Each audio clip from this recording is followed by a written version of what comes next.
Hey everyone, welcome back to my channel. Welcome to the next reaction to 911 Season 3. I don't know why I did that, because that is clearly 4 or 2. Season. Let's try again. Hey everyone, welcome back to my channel. Welcome to the next reaction to 911 Season 3. Last episode we watched was called Fools, and I really enjoyed the episode. A really emotional bit in the middle where Josh got mugged, so he had the confidence to go on a first date again, downloaded some dating apps, got talking to a guy, met the guy, went on a beautiful little date, and not long into the date, the guy took him to the back to have a bit of a smooch in the back of the outside cinema, and it was all a scam to rob him, and he got the crap beaten out of him by the guy and this other dude, and it was really hard to watch because Josh is such a nice person, and he got mugged because he was following his heart and went to go on a date with someone, and he got mugged for that, and that's horrendous to watch. Some really cool stuff with some really fun like calls of the week or whatever, where like, the girl got stuck in the toilet window on that first date, and also I mentioned that the guys that were social media guys did that stupid stunt with a motorbike in the roundabout, how it reminded me of the one from season 1. Was it a guy that had like a microwave on his head or something like that? Funnily enough, I actually looked up online. They were the same guys, or at least 2 of them were the same guys. I don't know if all 3 were, or if it was the 2 guys were the pranksters, but the guy that got hurt was a different person. That would make sense, because then maybe they'll appear again in next season or season after, and they'll prank another person, and they will get hurt and move on. And I think that'd be quite a cool like recurring storyline. But I liked the fact that it was the 2 same guys. I didn't pick it up on myself because it's been so long since I watched season 1, but I like the fact that it was the same 2 people. That was really cool. I'd also had Eddie having to have that tough conversation with Christopher about the fact that Christopher has limitations with his illness or his disability, and there's just things in life that he can't do. Hard conversation, a conversation you don't want to have, but a necessary conversation, because at the end of the day, Christopher got hurt because he wanted to be like everybody else and just did something that was out of his range of like mobility. So difficult conversation, but necessary. This episode is episode 13 of season 3, and it's called Pinned. So I wonder if that means like someone's pinned to a wall, pinned between 2 objects, pinned to something that causes them to get hurt or die. What I also wonder if we're going to touch on this episode is Albert, because he wasn't in the last episode. They mentioned that he was on a date, but we didn't see him. But also maybe Hen and Karen fostered a child, and we've not seen them last episode, so maybe they're going to be in this one. I want to know more about how that's going for them. Let's jump into the episode to find out what it's about. If you enjoyed the video, leave some comments down below. Let me know what you thought of the episode. Subscribe to the channel if you're not already. And please take a look at the Patreon link down below to watch the full-length reaction to this episode and help support the channel. Let's jump into 911 Season 3, Episode 13, Pinned. Oh, bowling. I've not been bowling for ages. I'm not very good. Yeah, but have you been spraying down the shoes? Pins! Bowling pins. Pinned. Garrett. You know what else I am? Manager material. So that's what this is about. Hey. Jesse's job. Does Jesse know he has a job? Hey, you're a great kid and you're my best employee. But you're only 17. You're not ready yet. I'll be And he is? Yeah, in 10 months. We can revisit this talk then. Jesse, I'm gonna go fix lane 5. Put the sign out. Finish spraying down these shoes. It's one of my pet hates in life when someone gets a management job that does not deserve it purely because they know the right person. I've been there before in companies and it's frustrating. No.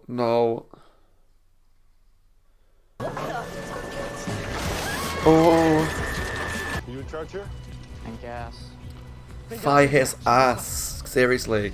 Give this kid a job. Management job. Working on lane 5 when the pin setter came down on her. I'm not sure what that's gonna do for her arm. Eddie's had a shave. Here, put this in the back, then turn it. I think I prefer Eddie with the facial hair, but he's still very sexy. Through. I'm gonna tourniquet. 3, 2, 1. Also, apologies if the light's a bit weird today. It's so dark outside. It's the middle of the day. It's very grey. Very, very grey. Okay. Poor woman. Give everyone a coupon for another visit. I'm gonna be out of commission for a while. You're in charge. Manager. Fire that other guy's ass. He's useless. Jesse? Yeah. You're fired. Yes! Study Studies suggest that the EGCG in green tea can boost the effectiveness of the temozolomide. So Oh. this tea can make my Never heard that chemo before. drug work better on my brain tumor. My new favorite beverage. I was gonna say, Are you sure you should be going on this trip? It's a are tradition. these two friends? Foolish. The man. Never seen them two hanging out together, I don't think. But I like it. Wait, Dad's taking Harry camping? Because my actual doctor cleared me for this trip. Okay? And that's all that matters. The doctor says it's okay. This is important. Okay? You know, I need to do this. Michael doesn't want to disappoint Harry. It's just camping. I never understood why you had to make such a big deal out of it. They can go next year. Assuming there is a next year. May's really struggling with this. Every year. Since before he can even remember it. And I need to make sure that this time is memorable. In case there isn't another. Yeah. This is all my fault. Baby, no. I told him that there was hope and that he had choices, but I never meant for him to... No. You did not tell him not to have the surgery. All right? That was his idea. Which we said we'd support. No, you said that. I still haven't given up on the idea of knocking some sense into him. But whatever happens, this is not your fault. You are not Albert. Jimmy. Albert. Hey, I did not think you'd be up so late. Hi, Something Albert. about you and your friend. Megan, hi. Albert's in good shape. You didn't tell me you had a roommate. Well, technically, he doesn't even have a room. Just a sofa, which I'm kind of regretting letting him live on right now. It's my bedroom. It's also my couch. Why are you upset? Because you She's hanging on his brought couch. some random club girl to my home, and you ignited yourself all over my living room. Bro, did you not see how pretty Rando Club Girl is, though? I mean, FYI, Rando Have a Club name. Girl is actually working on a PhD in applied mathematics. Thanks, Girl Queen. My apologies, doctor. I did not mean And she has a towards name. you. I was aiming for him. What, you don't like Maddie? I like her very much. She's a good friend to you. Well, she's a lot more than that. Yes. Well, I'm saying I see the friendship. I'm not so sure if I see the passion. Why? Do you guys even have sex? Hey, no, Of hey, course we hey, have hey. sex. Just even if you're not having did sex not doesn't mean mean to you don't love each other. As long as you're happy, then I'm happy for you. That was weird. And my dad would say, hey, just plant it, let it grow, and stay out of its way. Yeah, we used to go out there every year. Plant a few trees at a time. And Harry and I kept the tradition going after my dad passed. Now you get to do it too. You okay? Please don't say we're gonna have a car crash. Hey, That angle of Bobby is not the angle they would show as the car goes straight to the side of the car. Are you feeling okay? yeah, man, come on, I'm great. Only you know how you feel about Maddie. I really care about it. The dreaded C word.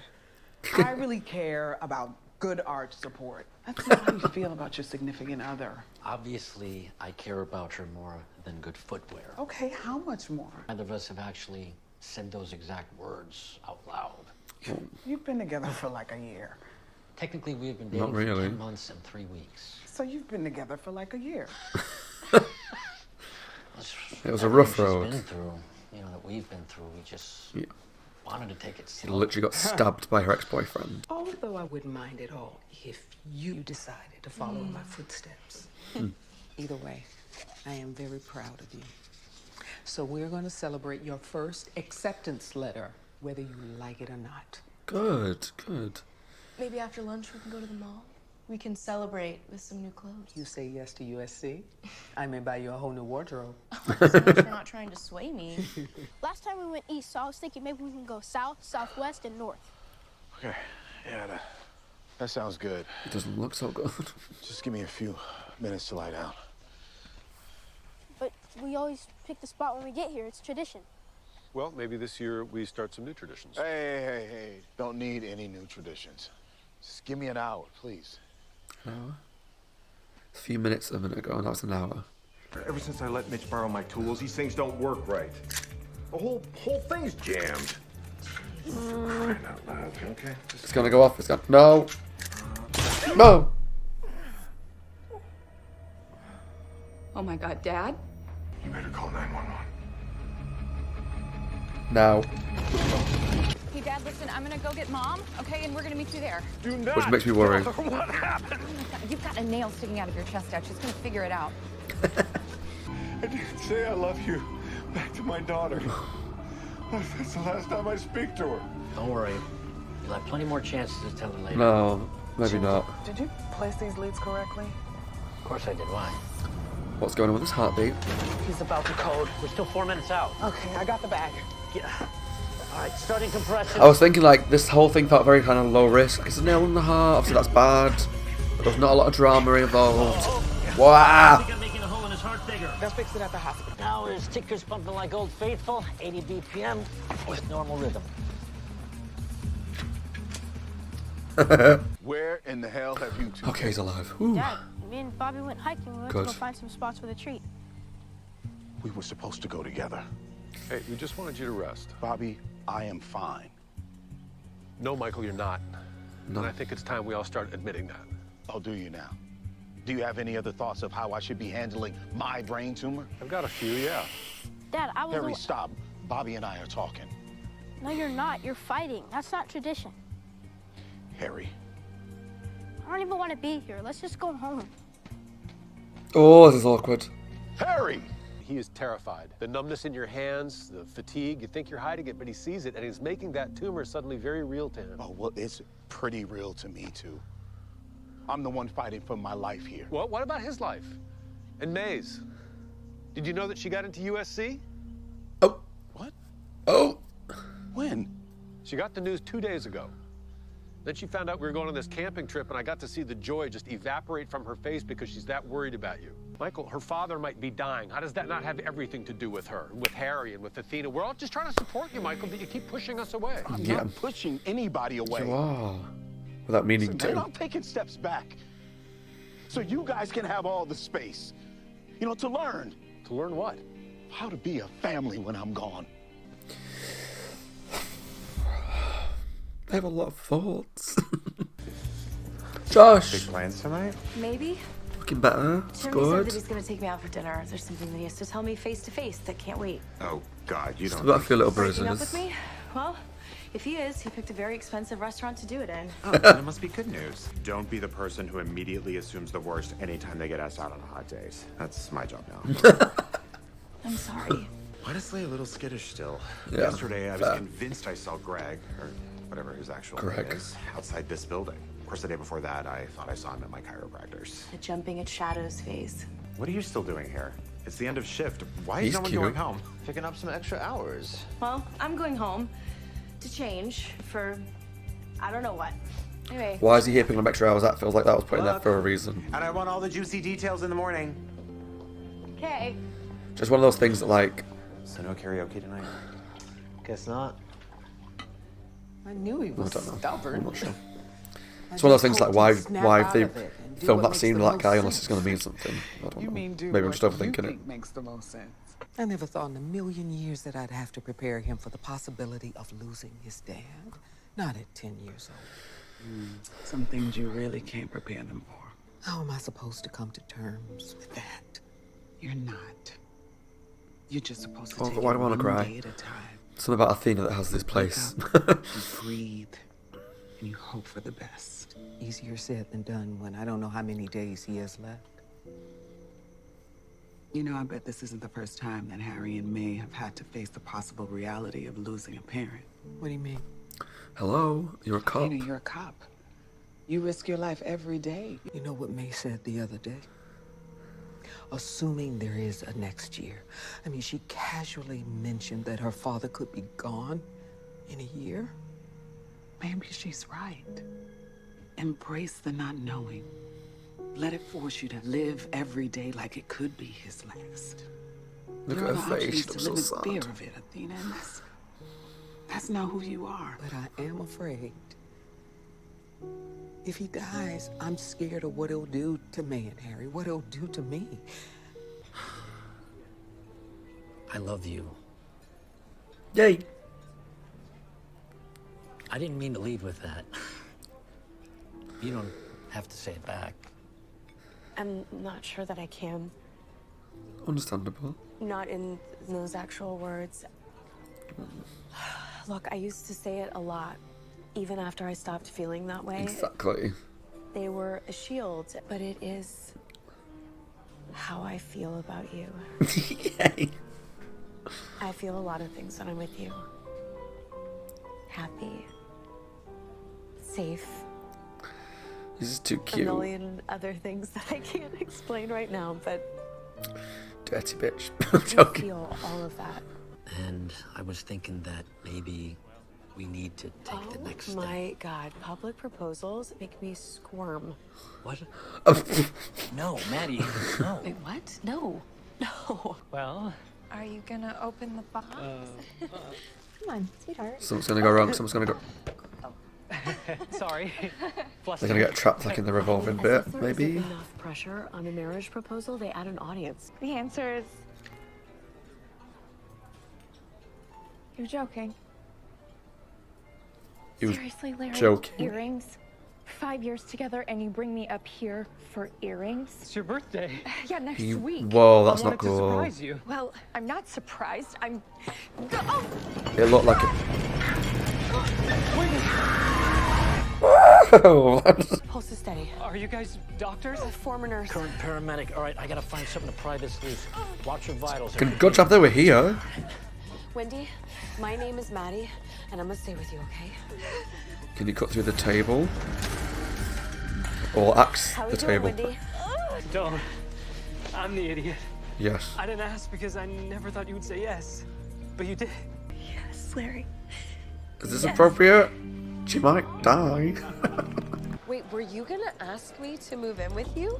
Honestly, I was gonna offer you a drawer. A draw's good. A draw's good. I've never seen this side of you before. Kicking ass and saving lives. It's kinda hot. Very You hot. too. Good with your hands. Go home. Very precise. Work this out. All about precision. Is anything I or the hotel can do to repay you? Just Room. name it. Can we have a room right now? Look at that look in her face. The dirty bitch. Harry never knew my father. He died before we could tell anyone that Athena was pregnant. We collapsed, working on someone's yard. Must have been a hard time. Oh, yeah.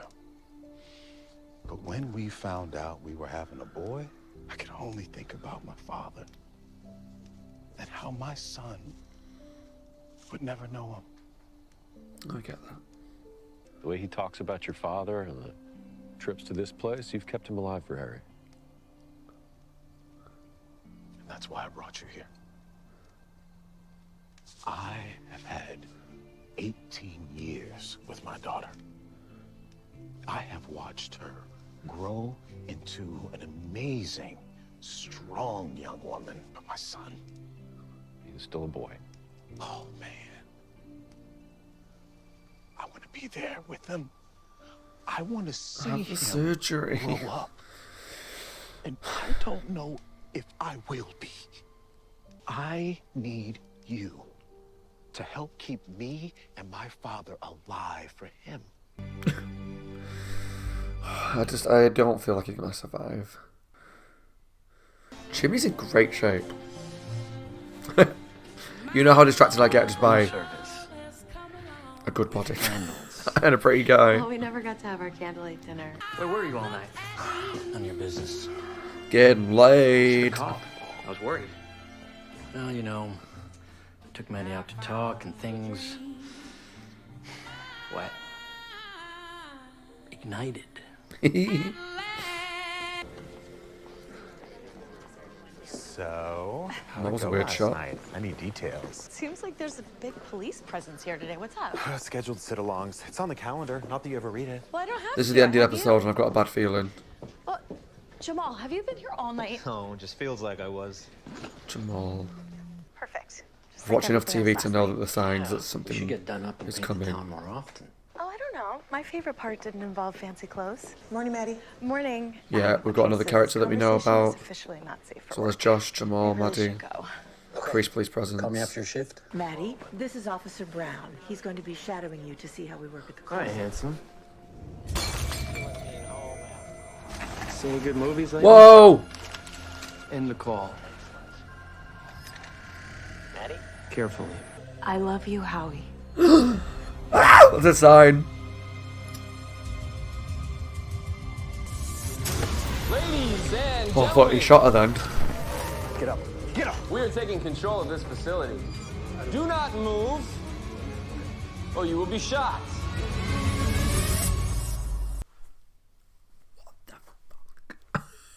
Okay, that was my reaction to and 911 Season 3, Episode 13, Pinned.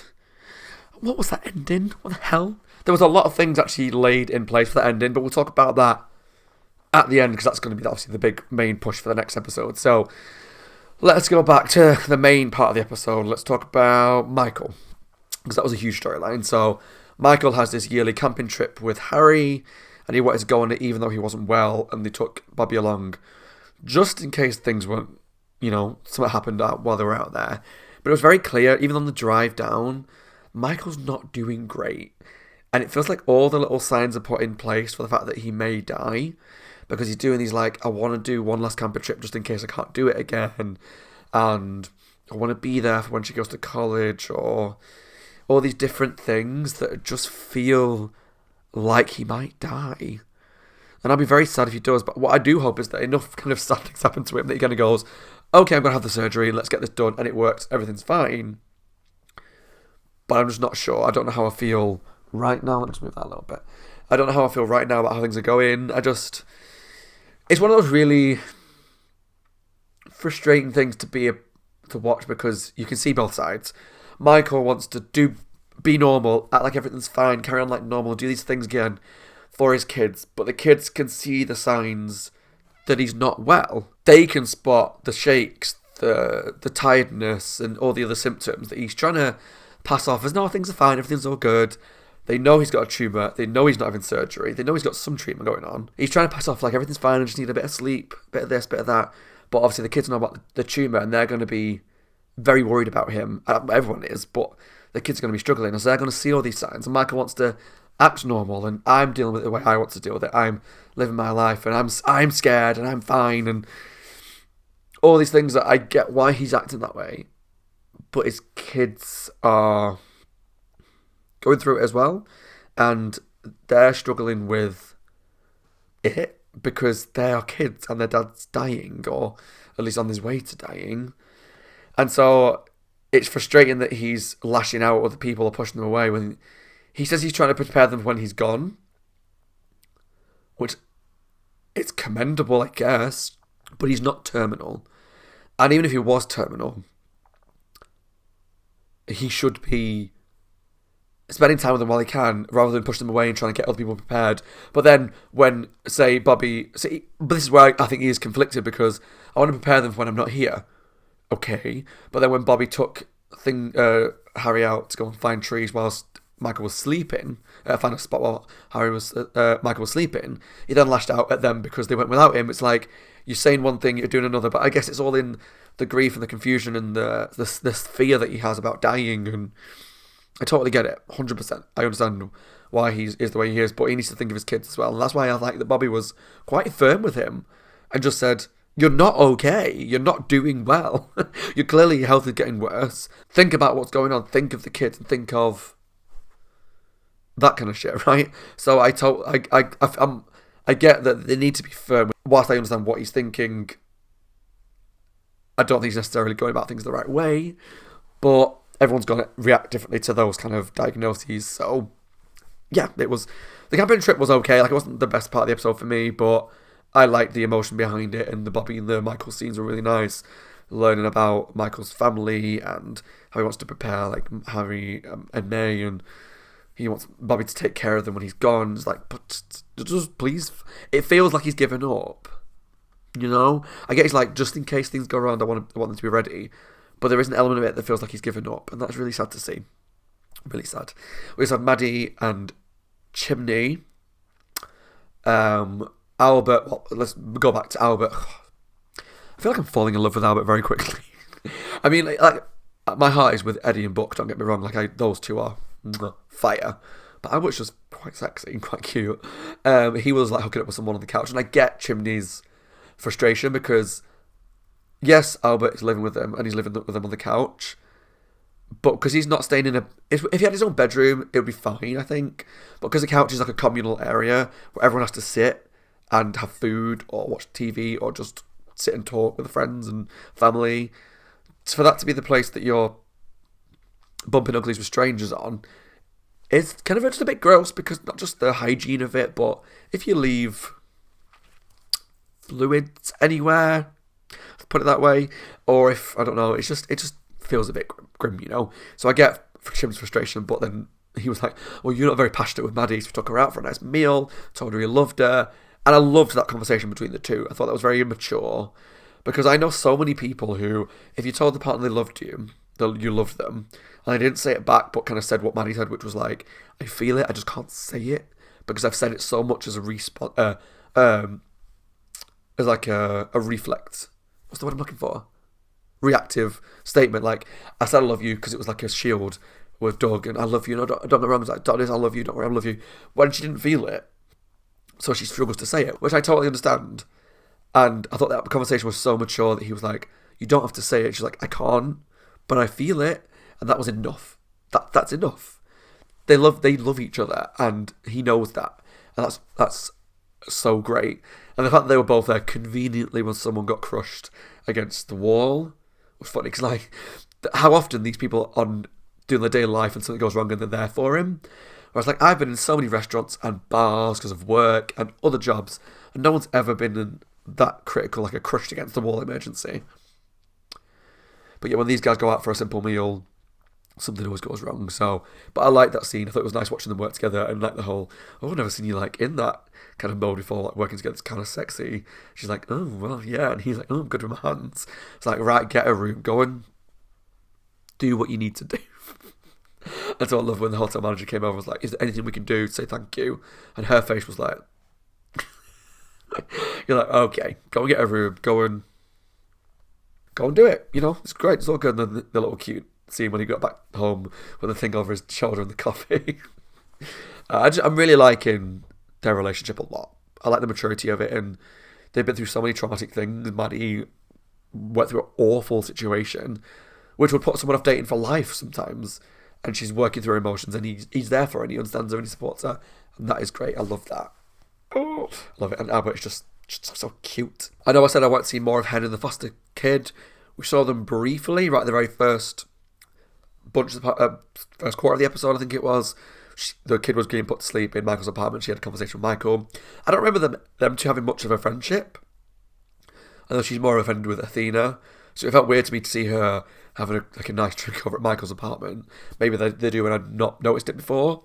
But I liked it. It was nice. And even the scenes with Athena and Hen, and them talking about the Michael situation, and Athena saying she doesn't know how to cope with if Michael was gone. She's dealt with the thought of a parent dying because they're getting older, and you've got to think about those things, unfortunately. Oh, God, I got shivers then. It's not a conversation I like having. But when they are, you know, elderly, it's kind of a thought that is going to go through your head. And she's, I've dealt with that thought, but I've not dealt with the idea of Michael dying. I don't know how to deal with that. And I just loved that conversation. And Megan into USC was really exciting, but she's not that excited about it because of Michael and everything going through there. But I'm intrigued to see where they go with the May storyline, because she's the one that seems to be outwardly taking it the hardest. Everyone's struggling. Harry's struggling, May's struggling, Athena's struggling, the team is struggling. He's friends with Bobby and Hen, obviously they're struggling. But it feels like May's the one that's outwardly kind of showing the most emotion about it and being the most, you know, not willing to hide her emotions. And I'm intrigued to see where they go with that. If he's going to be okay, if he's not, how it's going to affect her. What does she have to do? Does she go to college? Which college does she go to? Because they said that's her first acceptance, but she's waiting on other colleges. And we had the whole storyline a while ago about her acceptance letter about living with the enemy, I think it was. How she's a black woman living with a cop. And we know the struggle with cops and black people in America. And I thought that was really powerful. Well, obviously we didn't see the essay, but just the thought of that essay is really powerful. So I think she's going to get loads of offers, and I'm intrigued to see what she does. What else did we have? We had some really fun stories. We had the Ace bowling alley scene at the start. I enjoyed just the dynamic of the young kid wanting to be a manager. It's like, no, you're too young, even though he was clearly better at the job. And the guy who was manager was just so vacant. And then she got into an accident. He helped save her and directed the paramedics. And actually, the other manager caused it, I believe. Because if I remember correctly, the lane should not have been used, but because the people came to him and said, we're going to move lanes, and he just didn't pay any attention. That's what caused her to get crushed. And then she promoted the kid who wanted to be manager. And he was like, you're fired. I was like, yes! Because that was so cool. I enjoyed that. And I liked the scene with a nail in the heart. Felt very low stakes, low tension, low drama. So I was waiting and waiting and waiting for it to get worse. And he got in the ambulance, they shut the door, he's off, it's going to be fine. Then things got worse. And I was like, okay, this is the bit that I was waiting for when, obviously, his heart, he went to, he coded, I think they said they called it. And obviously, like, spurting out blood. And that's what I expected. But it seemed like he's going to be okay. That was all good. Okay, so the only thing that, looking through the episode, that I really want to talk about now is the stuff with, I guess, Josh and the dispatch centre. So there was a couple of things that happened earlier on in the episode, or midway through the episode, that I was like, this feels odd. So she had a conversation with Josh about how he's doing. He's obviously skittish. Thinks he keeps seeing Greg around different places, but it's obviously not going to be him. He's just being paranoid, which now, thinking about the end of the episode, sorry, my hand keeps glowing every time I go there because of the window. Now I think about the end of the episode, maybe he was seeing Greg outside the building. Greg was scouting out the building to do what he wanted to do later on. Let's talk about that in a minute. And so he was skittish, blah, blah. But then they also had the scene where Jamal, I didn't know his name till today, Jamal, so, what are you still doing here? So, I'm picking up some extra hours. Okay, no worries. He wasn't, so no karaoke tonight. No, all right, I'll stay then. So it felt like, why are we seeing these scenes? These feel like, because I've watched a lot of TV and I studied TV when I went to university. I talk about quite a lot the whole Chekhov's gun thing, the whole concept of if they show you something in an episode, it's going to be important, because TV shows as well, I guess in particular, as well as movies, have such a short run time that they're not going to waste time on pointless scenes. They're not going to waste time on actors they don't need. So the fact that they brought Jamal in to that kitchen to make a point of the fact that he's doing extra shifts, I was like, okay, what's this leading to? It could have been nothing. He could have just been a side character that got a couple of lines, because I know he's been in it a few times, and just to show that, they're not going to have karaoke tonight, so Josh is going to stay in rather than walk home alone or something like that, or whatever. I don't know what they were. Didn't know if they were meaning to do something particular with it. They were, because then we got the scene right at the end where Maddie went into the dispatch centre. She walked in, we got a shot of that officer, and I was like, there's the security officer, the police guy. And straight away my spidey sense was like, ooh, this doesn't feel good. Why are we seeing this security officer? What's the point? And then she mentioned there was an increased police presence. Oh, they're just doing routine walkthroughs or something like that. Okay. We made a point of seeing that Josh was there, Maddie was there, Jamal was still there. They also made a point of saying hi to the female one that usually sits near Maddie with like the short black hair. I'm like, okay, I've watched enough TV to spot the signs that something is coming, because you're showing that all these characters are here that we've met. You're pointing out there's a lot of police officers there that are never normally there. I don't know whether I'm reading too much into it, but my spidey sense is off the charts. And then when the other member of staff that we've not seen for a while either, the female, one of the managers, one with the frizzy hair, she came walking over and she's like, oh, like, you're going to sit with such an officer? I was like, oh God, something's coming. And then we saw Josh's face drop, and I knew what was coming. He dropped the cup. The guy, the police officer, was Greg, the guy he went on the date with. So what I wondered now is, was Greg's plan all along to target someone at 911 to get the keys so that he can break into the building, so he knew where to go to break in and get any clues he can from Josh? Or was it a crime of opportunity? He was dating this guy to mug him. Turns out this guy works at 911. Great, let's come up with this plan to, get into this place. I would guess it was targeted. Josh was targeted specifically because he worked there. I don't know. So we'll have to wait and see in the next episode. I feel like we're going to find out more about it. But yeah, so he came over. We realised it was the guy that mugged Josh. The other security guys were obviously working with him. They all had was it like a machine gun? And they were holding the place hostage. Great ending. Don't get me wrong, fantastic ending. Loved it because it was so. I was scared. I don't know if you watched it, you don't watch a ton of TV. Like, I used to watch so much television, less than I do nowadays. But studying it as well, I've learned like a lot of the tropes and all these little things that they were putting in. I'm like, why are they bringing all these characters into it? Something's coming. Did you pick up on that as well? Did you not? I wish I didn't, because I would have loved the surprise of, oh my god, something big's happening. But I just had this uneasy feeling in my stomach that something was going to happen, and it did. The place is being held hostage by all these guys with machine guns. We don't know why, because it's not the kind of place that holds money, right? So why would they want to hold Dispatch hostage? Maybe to try and stop them from sending people out. They're going to try and do something outside of the place, and Dispatch can send 911 elsewhere so that they can't go and capture them, maybe. Or they can't send people to stop them doing, like robbing a bank, or robbing a building, or robbing a shop, or blowing up somewhere. They're going to they have this plan, so they're holding the Dispatch hostage so that they can divert 911 operators elsewhere. Like, police go elsewhere and don't stop them doing whatever it is that they're doing. That's my theory right now, because it's not a kind of place that holds money or anything, so I don't know. They won't be there to rob anything. But I liked it. It was really cool. I like the fact that the whole mugging of Josh has not just been forgotten about. A lot of times this show does these really important storylines, and it feels like a huge thing, and that's it. And I talked about it on that episode. I was thinking in this episode about how, it was only a few episodes ago, realistically, in the span of the show, that Bobby was in this toxic radioactive fire, and he was going to be like, have radiation, all this, and then the next episode he was fine. And I've said a few times, the episode a bunch of episodes ago, where they found this house where there was like 10 kids, whatever, held captive in the basement, and that was never touched on again. So I thought that maybe the mugging was going to be one of those situations. I'm glad it's not. I'm glad it's come back into it, because that's really powerful, and I love that. And I'm excited to see where they go next episode with what I presume is going to be a hostage episode. Poor Maddie, though, she's not catch a break. It feels like she's always in some sort of drama. Like last season, she had the whole Bobby thing. Not Bobby, what's his name? Doug thing, where he came, stabbed Chimney and took her captive. Now she's in 911 where there's guys with guns held the captive. So yeah, I'm excited to see what they do with it next episode. It's going to be epic. I think it's going to be really fun. But really sad for Josh though, because he's going to have to come face to face with the guys that mugged him, and now maybe with the knowledge that they mugged him to get access to 911, he's going to feel even worse than he did before. But he's going to probably feel like, this is my fault. When it's not. It's absolutely not his fault. You had no idea what was coming, and we'll see what comes next episode. As always, my name is Scott. Hope you enjoyed the video. Leave some comments down below. Let me know what you thought of the episode. Did you pick up on the signs at the end of the episode like I did just before it happened? It was really good though. It was a really good end to the episode. I really liked it. Yeah, please subscribe to the channel if you're not already. Take a look at the Patreon link down below if you want to watch the full length reaction to this episode and help support the channel. Thanks for watching. Take care, and I'll see you all very soon for the next episode of 911 Season 3.